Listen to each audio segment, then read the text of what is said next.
देश में कोरोना की रफ्तार कम हो रही है। लगातार 1 लाख से कम केस आ रहे हैं। अब चिंता तीसरी लहर को लेकर है। तीसरी लहर में बच्चों को लेकर ज्यादा चिंता की जा रही है। हालांकि स्वास्थ्य मंत्रालय और एम्स के डॉक्टर साफ कर चुके हैं कि इस बात के सबूत नहीं मिले हैं जिससे कहा जा सके कि तीसरी लहर में बच्चे ज्यादा प्रभावित होंगे।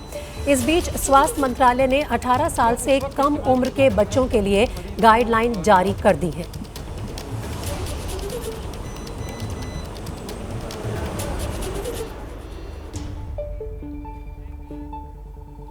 अब आपको बता दें कि बच्चों के इलाज के लिए स्वास्थ्य मंत्रालय के जारी गाइडलाइंस में क्या कहा गया है।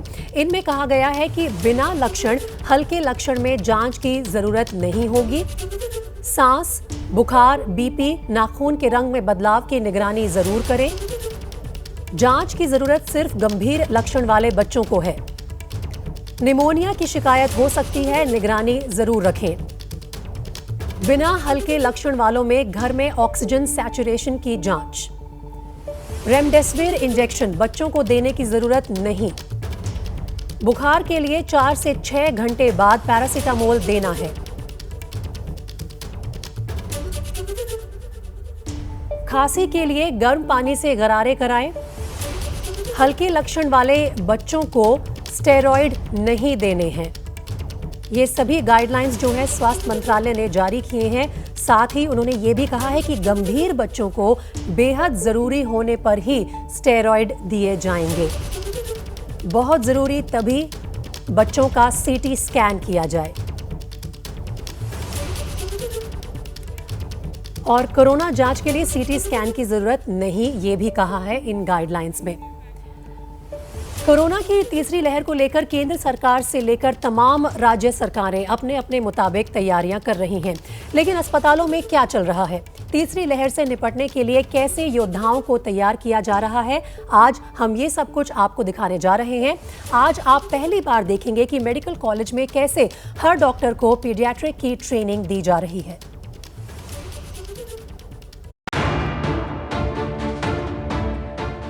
कैलकुलेट करना है, हमें वेंटिलेटर कैसे चलाना है, हमें बच्चे का कितना उसको आईवी कैसे लगाना है। इस तरह की चीज़ें हमें सीखनी है ताकि आने वाली वेव के लिए हम पूरी तरह से तैयार रहें।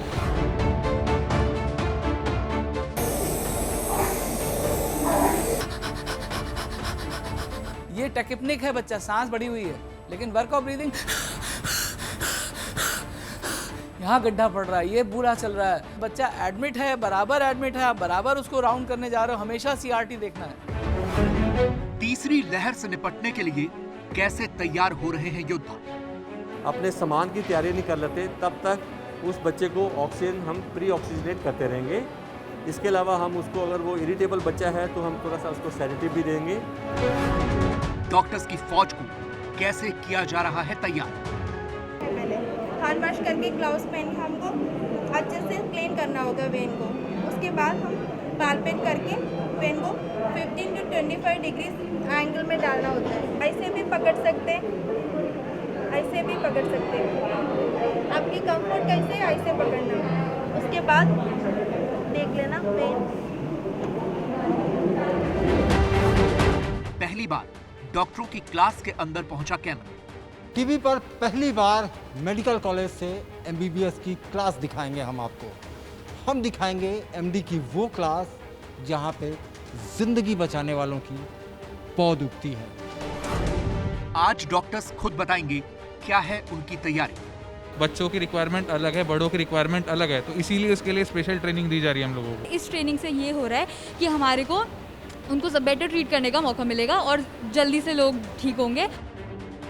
कोरोना की जिस तीसरी लहर की आशंका पिछले कई दिनों से जताई जा रही है और जिसे लेकर देश के बड़े डॉक्टर्स और वैज्ञानिकों से लेकर प्रधानमंत्री नरेंद्र मोदी तक ने चिंता जाहिर की है, उसे लेकर देश में क्या कुछ किया जा रहा है, उसे समझने के लिए एबीपी न्यूज रिपोर्टर इंद्रजीत राय एक मेडिकल कॉलेज में पहुंचे, जहां कोरोना को लेकर डॉक्टरों को विशेष ट्रेनिंग दी जा रही है। हम इस वक्त एक मेडिकल कॉलेज में है। ये क्लासरूम है एमबीबीएस के बच्चों की जो फाइनल ईयर पास आउट कर चुके हैं या करने वाले हैं। तीसरी लहर में बच्चों के प्रभावित होने की बात कही जा रही है। उसी के मद्देनज़र यहाँ पे उन डॉक्टर्स को ट्रेन किया जा रहा है, चाहे वो किसी डिपार्टमेंट या किसी भी वर्ग के हों, पेडियाट्रिक्स के लिहाज से ट्रेन किया जा रहा है। सबसे पहले हम MBBS की क्लास में पहुंचे, जहां MBBS पास कर चुके डॉक्टरों की इंटर्न क्लास चल रही थी। ये क्लास खास इसलिए है क्योंकि सबको यहाँ बच्चों से जुड़े इलाज यानी पीडियाट्रिक पढ़ाई जा रही थी। यहाँ ये बताया जा रहा था कि किसी बच्चे को इंक्यूबेट करने के लिए क्या करना होगा। एक बार हमने डिसाइड कर लिया है कि we are ready for the intubation, then stabilise the head, सिर को पकड़ना है अंडर विजन। जैसे ही हम ईटी ट्यूब डालेंगे, I will say in, so he will immediately connect, and then I will hold it, fix it, check it. यहाँ MBBS के छात्रों को ये बताया जा रहा था कि बच्चे के मुंह में इंक्यूबेटर नली कैसे डाली जाए। Is a 3 kg baby, 3 plus 6 will be 9, so I will just now I will put it at the lip. As soon as he fix it, we'll say please connect to the ventilator. So he will just get the ventilator tubing, we'll connect it. Time given is only 20 seconds. You can't take more than that.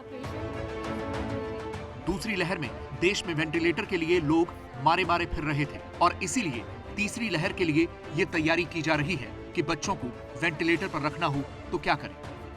Your PEEP is positive end expiratory pressure. That is the pressure you are giving to make the alveoli remain open, which are collapsed. So that should be at least till 7 centimeters of water. Maximum you can go up to 10 centimeters, not more than that. Otherwise it will cause your barotrauma or injury. बच्चों को injection देना बेहद कठिन काम होता है। ऐसी सूरत में उन्हें कैसे इंजेक्शन दिया जाए, दवा की डोज कितनी है और उससे जुड़ी तमाम बातें यहाँ हर मेडिकल छात्र को सिखाई जा रही हैं। थोड़ा प्रेस करना होगा, क्लीन करना है अच्छे से ये एरिया को, उसके बाद 20 to 30 सेकंड्स छोड़ना है ड्राई करने के लिए। MBBS के इन छात्रों ने दूसरी लहर में भी मरीजों का इलाज किया है क्योंकि ये 5वें वर्ष की परीक्षा दे चुके थे, लेकिन तीसरी लहर की चुनौती इनके लिए भी बड़ी है। हुआ है कि थर्ड वेव भी आने वाला है, तो उसके लिए हमें पहले से ही तैयारी करके रखना पड़ेगा, जिसके लिए हम पीडियाट्रिक्स में डिफरेंट चीज़ें पढ़ रहे हैं। जैसे कि हमें डोज कैलकुलेट करना है, हमें वेंटिलेटर कैसे चलाना है, हमें बच्चे का कितना उसको IV कैसे लगाना है। इस तरह की चीज़ें हमें सीखनी है ताकि आने वाली वेव के लिए हम पूरी तरह से तैयार रहें। बच्चों की बात करते हैं तो बच्चों को आइसोलेशन में रखना, बच्चों को वो मेंटल सपोर्ट देना, बच्चों को इवन वेंटिलेटर पे क्या सेटिंग्स रखनी है वो कम्प्लीटली डिफरेंट है, बिल्कुल अलग है। तो उन सब की ट्रेनिंग लेना बहुत ज़रूरी है कि अगर ये बच्चों के लिए पैंडेमिक अगला वेव बच्चों पे इफेक्ट करता है तो we need to be very prepared, क्योंकि हमारे पास पहले से ट्रेनिंग कम होगी तो वही जैसे कि हमने बहुत ज़्यादा कैजुअलिटी देखी, सब देखी, तो वो भी हमारे को देखने को मिलेगी। बट इस ट्रेनिंग से ये हो रहा है कि हमारे को उनको सब बेटर ट्रीट करने का मौका मिलेगा और जल्दी से लोग ठीक होंगे और पीडियाट्रिक एज ग्रुप के लोग हम ठीक कर पाएंगे जल्दी। बच्चों के इलाज में सबसे बड़ी दिक्कत ये होती है कि अगर बच्चा बहुत छोटा है तो वो ये भी नहीं बता सकता कि उसे दिक्कत क्या हो रही है। ऐसे में अगर कोई बच्चा कोरोना जैसी बीमारी से सीरियस हो जाए तो क्या करना चाहिए। मेडिकल कॉलेज में MD की पढ़ाई करने वाले डॉक्टरों को ये सब कुछ सिखाया जा रहा है।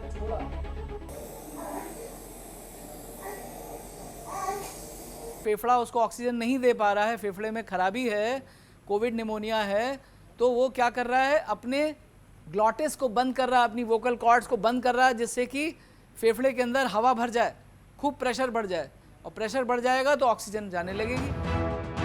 पीडियाट्रिक विभाग के प्रोफेसर डॉक्टर अम्बरीश गुप्ता बता रहे थे कि इलाज के दौरान बच्चों के माता पिता में से एक को उसके पास रखना जरूरी होता है। तो डॉक्टर प्रिया तोमर बता रही थी कि बच्चों में कोरोना के साथ साथ MIS-C सिंड्रोम जैसी बीमारी सामने आई तो क्या दवा देनी चाहिए। IV फ्लूइड्स बहुत इंपॉर्टेंट पार्ट है हमारे पीडियाट्रिक कोविड-19 मैनेजमेंट का, क्योंकि सर ने बताया कि MIS-C में जो पेशेंट्स आ रहे हैं यूजुअली शॉक में आ रहे हैं या फिर सेप्टिक शॉक, कोई को इलनेस है पेशेंट को कोविड के साथ में, तो वो सेप्टिक शॉक के साथ आ रहे हैं। There is a difference between एक बच्चे की फिजियोलॉजी और एक अडल्ट की फिजियोलॉजी।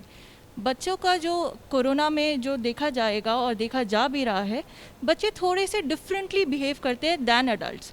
बच्चे आपको इतनी जल्दी टाइम नहीं देते, वेरस अडल्ट्स में डिटोरिएशन का कंपैरेटिवली थोड़ा सा ज़्यादा टाइम होता है। हमारे को और आपको कोई परेशानी होगी तो हम लोग बता देंगे कि हमको ये परेशानी है। बच्चा सिर्फ रोएगा या खाना छोड़ देगा, तो अब आपको समझना है कि बच्चे को क्या परेशानी है। हर मिनट पे आप बच्चे का ब्लड नहीं निकाल सकते, पेरेंट्स भी साथ में होते हैं, उनको ही परेशानी होती है। तो बच्चों के लिए आपको समझ ज़्यादा ज़रूरी है, कि किस तरह से वो रिस्पॉन्ड कर रहा है, तो क्या परेशानी हो सकती है, क्या आपको दवाई देनी है, किस डोज में देनी है, कैसे आपको मैनेज करना है। भारतीय टैलेंट को दुनिया में सबसे ताकतवर क्यों समझा जाता है? यहाँ की IT इंडस्ट्री हो, चाहे यहाँ का जिस क्षेत्र का भी टैलेंट है, वो बाहर धूम क्यों मचाता है? वो परिस्थितियों के हिसाब से, वो ज़रूरतों के हिसाब से अपने आप को बदलता है, वो परिस्थितियों के हिसाब से अपने आप को अपग्रेड करता है। शायद यही तस्वीरें भारतीय जो हेल्थ इंफ्रास्ट्रक्चर है, जो हमारी हेल्थ स्किल्स है, उसमें देखने को साफ मिल रहा है। ये तीसरी लहर की चुनौती ही है कि MD की पढ़ाई करने वाले मेडिकल छात्र, चाहे वो ऑर्थो के हों या कार्डियो के या फिर किसी और चीज में स्पेशलाइजेशन कर रहे हों, हर मेडिकल छात्र को पीडियाट्रिक्स पढ़ाई जा रही है। आप जो अभी पढ़ाई कर रही हैं उसमें और पेडियाट्रिक्स में कितना डिफरेंस नज़र आया आपको? बहुत डिफरेंस है। मेरी आँख का विभाग है मेरा, तो वो तो बिल्कुल ही डिफरेंट है। जो चीज़ हम लोग डील कर रहे हैं, हम लोग तो 1.5 साल जब से कोविड आया, हम लोग के लिए बिल्कुल डिफरेंट प्लेटफॉर्म है। जो कोविड में हम लोग पेशेंट्स देखते हैं वो मेडिसिन, एनेस्थीसिया, पीडियाट्रिशियंस, इन लोग से रिलेटेड होता है। हम लोग का आँख का विभाग है। केसेस आते हैं लेकिन हम लोग अपनी तरफ से पूरा गिव करते हैं। और पीडिया का तो बहुत बहुत दूर है, काफ़ी कम डिजीज़ेज़ होती हैं पीडियाट्रिक एज ग्रुप में जो हमें पढ़ाई जाती हैं इन जनरल। लेकिन जब हम अभी इस टाइम पे कोविड के वजह से, क्योंकि ये पूरे देश भर, दुनिया भर की पैंडमिक है, every doctor specially in India and Sharda, we are at par and we are doing our best. Tricks के जो हमारे पोस्ट ग्रेजुएट स्टूडेंट हैं उनको तो तैयार कर ही रहे हैं और उनको थोड़ा आइडिया भी होता है पीडियाट्रिक्स वालों को, बच्चों को डील करने का। लेकिन उनके साथ साथ हम और जो विभाग हैं हमारे, उनके पोस्ट ग्रेजुएट स्टूडेंट को भी ट्रेनिंग दे रहे हैं। मौजूदा हालात में बच्चों पर एक नहीं कई खतरे मंडरा रहे हैं। कोरोना का खतरा तो है ही, MIS-C सिंड्रोम यानी मल्टी सिस्टम इन्फ्लेमेटरी सिंड्रोम भी बच्चों को अपना निशाना बना रहा है। कोरोना के कुछ हफ्तों के बाद बच्चों में मल्टी सिस्टम इन्फ्लेमेटरी सिंड्रोम की शिकायत देखने को मिल रही है, जो एक बड़ी चुनौती बनकर सामने आया है।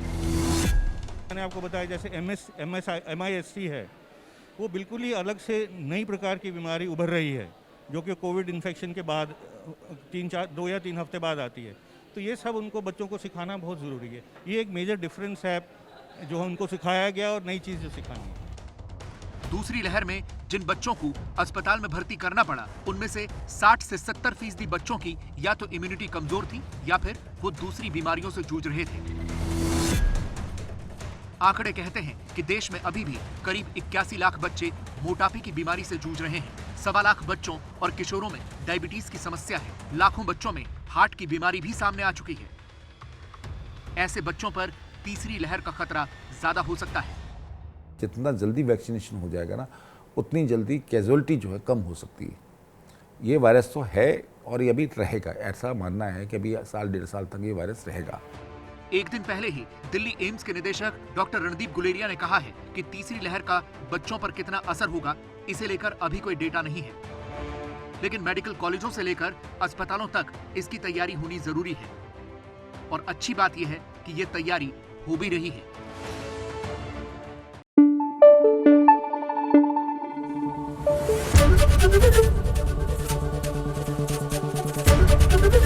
ABP न्यूज़ आपको रखे आगे।